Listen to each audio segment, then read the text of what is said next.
అనంతపురం జిల్లా సింగనమల నియోజకవర్గం నార్పల్ల మండలం కురగానపల్లి గ్రామంలో భార్య విజ్ఞప్తి మేరకు భర్త తన సొంత ఇంటిని వృద్ధాశ్రమంగా మార్చడం జరిగింది.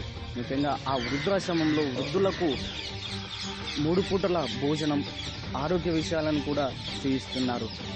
మనం విజువల్స్లో చూసుకున్నట్లయితే దాదాపుగా వారిరువురు మాట్లాడుతూ మేము సేవ చేస్తుంటాం, మా తల్లిదండ్రులకు సేవ చేసినట్లే వీళ్లకు సేవ చేస్తున్నామని వారిరువురు కూడా దంపతులు కొనియాడుతున్నారు.